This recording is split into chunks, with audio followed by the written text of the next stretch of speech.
Hello, everybody, and welcome to the show. I'm your host, Jack Canfield. Today with me is Jason Elias, who is the author of 7 Graces of Ageless Aging, How to Die Young as Late in Life as Possible. Jason's a psychologist and a practitioner of traditional Chinese medicine for well over 40 years, and he has helped many thousands of people over the years and aims to continue helping people as well as sharing his wisdom till the day he dies. And as he likes to quote, if you love what you do, you'll never work a day in your life. Welcome to the show, Jason. Thank you, Jack. It's an honor to be with you. I've been reading you for probably close to 30 or 40 years. I don't know how long it is, but it's a long time. And you've inspired my life. So I'm thrilled to be here. Well, I've been reading you for a couple of weeks and you've inspired me as well. So we're even now. Anyway, you've led an amazing life and you've helped countless people along the way. And I'd like to start by asking you how you got started doing what you do and what would you say your mission in life is? My mission in life is to spread passion and joy for living. And I realize I do that. I've done it for over 40 years, one-on-one. The acupuncture, the herbs are vehicles, but I realized that and I did this through the writing, that the main source of healing came from seeing the person I was with as they could be and letting them see that I saw that. And it was manifest through teaching stories. So I'd very often use what I was doing, whether it was the body work, the acupuncture, as a means of bringing it in, letting them know. Well, let's talk about your book on ageless aging for a minute. What inspired you to write this book? In my practice, I had many, many clients, many in their 80s, 90s, or even 100. And most of them were vibrant, funny, joking all the time, many on no medications. And as I was entering my elder years, I wanted to know what their secret was. And I said, would you be interested in being interviewed? And they said, we'd love it because, for them to have the permission to share their stories. And I was so inspired that the book built up around these 12, what I call pathfinders, ordinary people and extraordinary people. And out of working with them and the interviews, we came with 7 themes, which I've called the 7 Graces of Ageless Aging. Can you share one of those themes with us? Yeah, the first one is rewriting the script, which basically is the power of the mind. We tell ourselves stories from when we're very young about what aging is. We looked at our grandfather, we looked at people. They might have been 30, but they were old. And when I get old, I'm going to forget. And when I get old, I'm going to be retired, which means I'll be useless. And we have all of these tapes. And even if we know better, they're still unconsciously like a computer running our lives. So I really need first to communicate that we can rewrite those scripts. And rewriting the script is catching yourself, putting, as you recommend, notes on the refrigerator, on the mirror in the bathroom, and saying, I'm getting younger, I'm getting more joyous, I'm able to finally express my passion and not worried about what I'm wearing or what other people think. So rewriting the script was very important. And, I felt that was the first thing, because the mind is so powerful. What we think, we become. And oh, that's really fascinating. Now I'm tempted to ask you to share at least one more of the themes. I would love to. I'd like to go to the third. The second grace is finding your tribe. Mm-hmm. And it's often not the tribe we were born into. You're lucky if it is, if people in your birth tribe supported you and nourished you and gave you voice, as well as the comfort of family and tradition. That's wonderful. But very often there are conditions. So if you're part of that tribe, you need to fulfill their obligations. And sometimes that becomes untenable. So we need to find our tribes. We need to find people who think like we do, who validate our existence.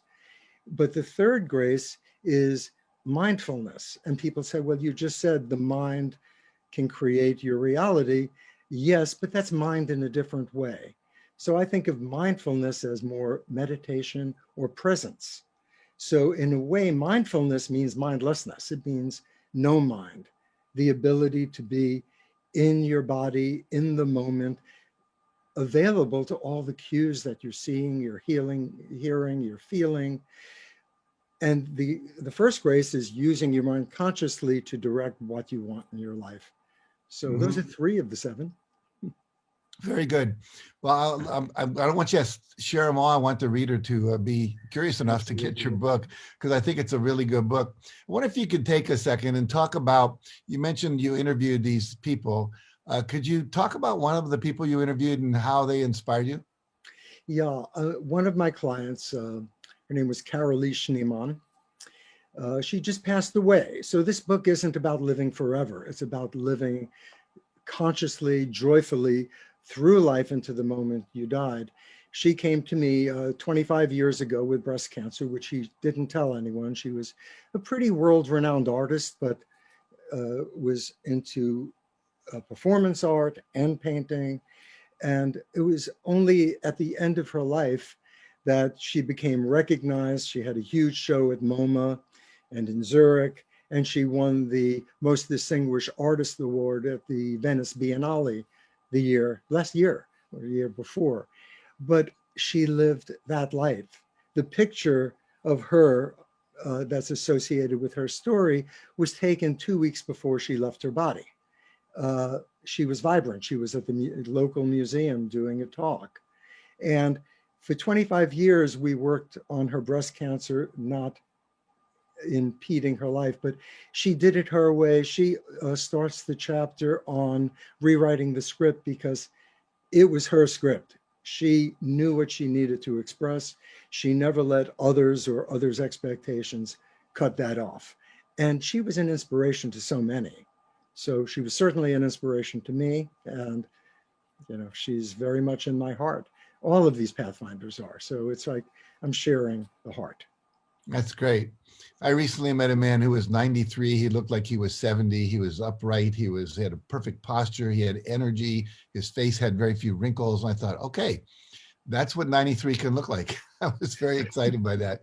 So just those moments where we see people who have done what you're talking about, and then we have that sense, hey, it's possible for them, it's possible for me. So why do you think this topic is so relevant now, and how do you hope your book will change readers when they read it? I just got a phone call last night from a client friend who loved my book and gave it to some people. And she just got a call last night from this 85-year-old woman who raved. She said, I can't believe it. This book changed my life. I'm 85. I was feeling old. I realize now that I can change things. I'm going to live to 110. I'm going to see my grandkids get older. And I just bought a bunch of copies from Amazon and I'm giving them to all my friends.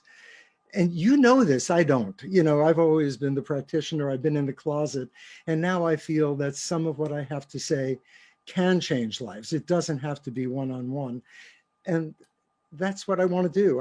It's really appropriate. My son read the book and he's 28 and he said, this is so relevant to me. I love this. And I realized that confining this to just elderhood is not right. I mean, it can touch younger people, but COVID, I think, connected people to their mortality. Death was never in the scene, but now so many people realize that life is fragile and how can I squeeze the juice out of every moment? And I like that phrase. And that's, as you said, that's appropriate for a 28-year-old as well as someone who's 88 years old. Now, you've written another book too. Talk about that for a minute. Thanks. I call it Kissing Joy as It Flies. And it's from a Blake poem, which says, he who binds to himself a joy does the winged life destroy. But he who kisses joy as it flies lives in eternity's sunrise. And that so moved me. It's like it's the moments.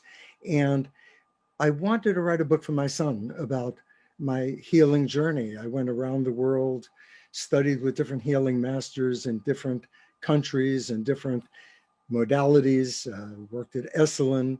We had a lot of connections in common, but my life was always as a seeker. But And I wanted my son to get the threads of this life. But what I realized I was writing is that each chapter had pearls of wisdom from my teachers. And I felt that the book needed to get out to a bigger public. And I'm trying to move on that now because as a relatively unknown international author, although I've written 6 books, it's hard to get people to read a memoir of someone they haven't heard of. But I do feel the memoir is important. And I begin every book I've written with a quote, which is, "All wisdom is plagiarism, only stupidity is original." And I love that. So if I think I'm sharing my wisdom, I get caught up. And you've helped me to realize that what we're sharing isn't ours. It's the wisdom of the elders. It's the wisdom that's passed down from the ages. And we give it a different voice. But I feel finally, I really am ready to express that. And I thank you also for helping me with that. Well, I'm reminded of a quote from Richard Bach, who wrote Jonathan Livingston Seagull. He said, there's time to be a seeker, and then there's time to be a finder. And once you've found, share what you've found with others. And you have done that. And so I really appreciate it. I loved reading your memoir. I thought it was really great. And your other book's fabulous as well, very relevant to me and my age. So I'm excited that you've written these books. And as you said, people don't often read memoirs of people that aren't famous, but I think because of your new book, you will be famous, and there'll be more and more people wanting to read your memoir. But there's a lot of wisdom in there. As you said, you found things that are valuable for other people to know. And as my mentor, W. Clement Stone, once said, the 2 secrets to success are OPM and OPE. And OPE was other people's experience. In other words, we don't have to go to war to know that war is a bad thing. We can hear someone else talk about it. And you've shared a lot of really brilliant insights that anyone can apply to their life. So thank you for writing your books. How can people get your books? Where do they go? The main sources are the usual: Amazon, Barnes & Noble. I'm trying to get the bookstores. It just got reviewed by Kirkus very positively. And you can go to my website, which is 5-Element Healing, 5 spelled out, .net. And it's available on the website if people want signed editions. And we're real excited. And I'm very excited about rebirthing this part of my life. Well, thanks for being with us here today, Jason. I really appreciate it. No, this was great. Thank you so much. All right. And thank you at home for joining us today. Make sure you join us next week. And until then, I want you to stay safe, stay healthy, so that you too can die young as late as possible.